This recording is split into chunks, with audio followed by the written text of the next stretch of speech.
बहुत ध्यान से सुनिएगा सब लोग, इधर देखो।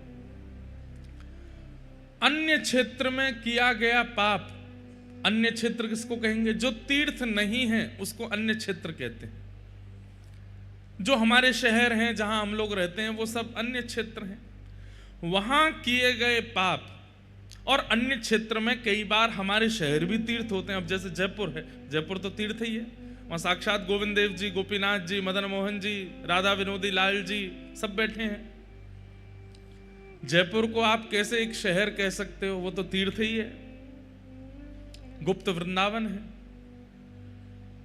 गली गली में, हर दूसरी गली में ठाकुर जी विराजमान है जयपुर में। तो जयपुर को आप तीर्थ कैसे नहीं मानोगे? वो तो तीर्थ ही है। तो अन्य क्षेत्र में क्या लिया जाए? अन्य क्षेत्र माने अपना घर। अपने घर में, अपने व्यापार में हम लोगों से जो भी पाप हो जाता है, अपने व्यवहार में हम लोगों से जो भी पाप हो जाता है, पुण्य क्षेत्र में आकर के वो पाप नष्ट हो जाता है। हम लोग जैसे भुवनेश्वर से पुरी के लिए आते हैं और पुरी में प्रविष्ट होते हैं, जितना समय फिर पुरी में विराजमान रहते हैं, जितना समय जब हम तीर्थ में रहते हैं, समय के अकॉर्डिंग हमारे पूर्व के पाप नष्ट होते जाते हैं। इसलिए ज्यादा से ज्यादा समय रहना चाहिए तीर्थों में।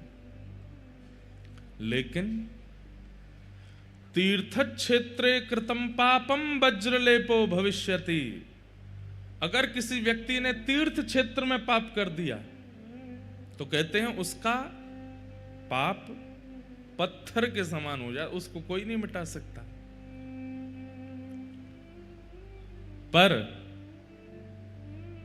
देवताओं ने जाकर के भगवान से प्रार्थना की कि ये कलयुगी जीव है नाथ, ये अन्य क्षेत्र में पाप करेंगे, तीर्थ में नहीं करेंगे, ऐसा बिल्कुल विचार मत कीजिए। ये तीर्थ में भी पाप करेंगे, और तीर्थ में अगर इन लोगों से पाप हो गया तो नाथ ये कहां जाएंगे? इनका उद्धार कैसे होगा? तब फिर शास्त्रों में एक और आज्ञा कर दी। बोले क्या? बोले तीर्थ क्षेत्रे कृतम पापम सिंधु तीरे विनश्यति। समुद्र के तट पर अगर चला जाए व्यक्ति, समुद्र नारायण भगवान का दर्शन कर ले, तो तीर्थ में किए गए पाप भी समुद्र दर्शन से नष्ट हो जाते हैं।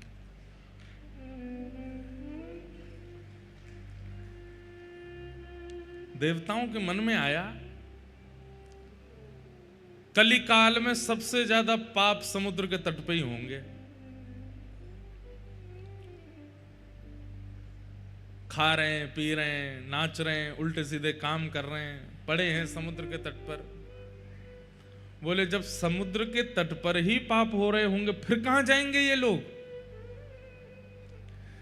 तो कहते हैं अन्य क्षेत्र के पाप तीर्थ क्षेत्र में नष्ट होते हैं, तीर्थ क्षेत्र में किए गए पाप सिंधु के दर्शन, सिंधु तीर पर नष्ट हो जाते हैं। समुद्र तट पर जितने भी तीर्थ हैं वहां जाने से तीर्थ क्षेत्र के पाप नष्ट हो जाते हैं। लेकिन सिंधु तीर पर भी किया गया पाप, उसका क्या करें? बोले वो तो फिर सिंधु स्नाने विनश्यति, समुद्र में स्नान करने से नाश हो जाता है। आपने तट पर कोई पाप कर दिया तो आप प्रविष्ट हो जाइए, एक डुबकी लगाया और समुद्र में, तो फिर समुद्र में स्नान से तट पे किया गया पाप भी नष्ट हो जाता। आप सोच रहे हैं गंगा, यमुना, कावेरी, नर्मदा और जितनी भी पुण्य नदियां हैं, सबका जल है समुद्र में। एक बूंद भी मुख पर जाने से, वैसे तो आपका रोम रोम जो है वो पुलकित हो जाएगा, जरा आचमन करके देख लो समुद्र देवता का। एक हमारे भैया हैं, उनको पता ही नहीं था कि समुद्र खारा होता है। ऐसे ऐसे बड़े विशिष्ट महापुरुष हमारे साथ हैं जिन्हें बहुत कुछ नहीं पता, मिलते रहते हैं। उनको यही नहीं पता था कि समुद्र खारा होता है। तो मेरे साथ स्नान करने गए, पहली बार समुद्र देखा। हमने कही भैया समुद्र में स्नान करने से पूर्व कम से कम अंजलि भर करके आचमन करना चाहिए।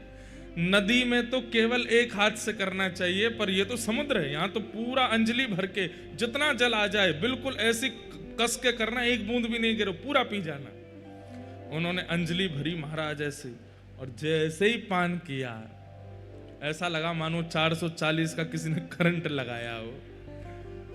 पूरे ऊपर से नीचे तक हिल गए, बाल बाल सब खड़े हो गए उनके। अरे ये तो बड़ा खारा है, राम राम राम है। मैंने कि खारा नहीं है, समुद्र का जल खारा उसी को लगता है जिसके भीतर पाप विराजमान होंगे। मैंने कि रोज पी पी करके चेक किया करो कि पाप कम हुए कि नहीं। सुख है। पर यह बात नोट करने की है, अन्य क्षेत्र के पाप पुण्य क्षेत्र में नष्ट होते हैं, पुण्य क्षेत्र के पाप सिंधु तीर पर नष्ट होते हैं, सिंधु तीर में किए गए पाप समुद्र स्नान से नष्ट हो जाते हैं। लेकिन भले चलाए लोग अब समुद्र में भी पाप करते हैं। कई बड़े बड़े शहर और बड़े बड़े उद्यमी लोग दुनिया के वो नाव करके जाते हैं, उस समुद्र के भीतर भी पाप करते हैं जाके। तो उनका क्या होगा? जो समुद्र में स्नान करते करते पाप कर रहे हैं उनका क्या होगा? ठाकुर जी बोले हमने ठेका नहीं ले रखा सारे पापों को नष्ट करने का, फिर तो उसी में डूब के ही मर जाओ, फिर नहीं कोई उपचार है बचने का। समुद्र में नहाते नहाते भी पाप कर रहे हो तो फिर भैया वहीं मर जाओ डूब के। लोग बाग बताइए, इतने पवित्र इतने पावन, हमें पूर्ण रूप से पवित्र करने वाले समुद्र नारायण भगवान के भीतर भी नहीं बचते, उनके अंदर जाकर के भी पाप करते हैं।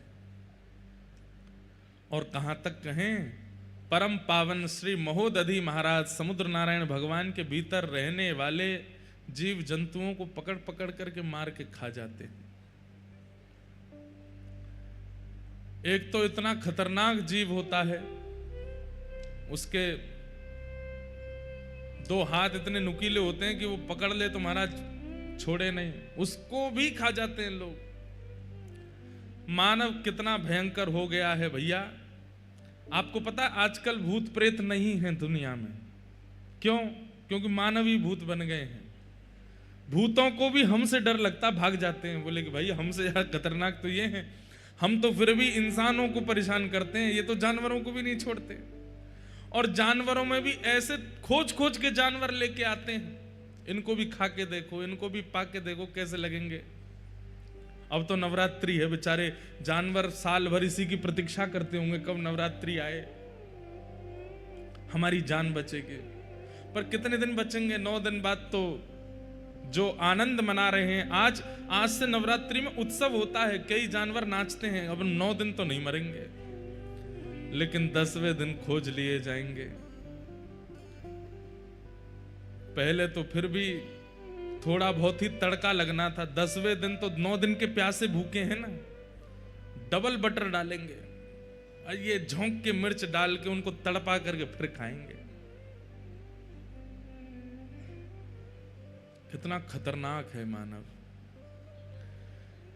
तो हम तो यहां बताते चले जाएंगे, शास्त्रों में सब बातें हैं कि कहां किस कार्य को करने से पाप नष्ट होता है, पर हम तो उस स्थान को भी नहीं छोड़ते। अब बताइए, जो समुद्र में भीतर जाकर के भी पाप कर रहा है, भगवान स्वयं पूछ रहे थे, अब बताओ इसका मैं क्या करूं?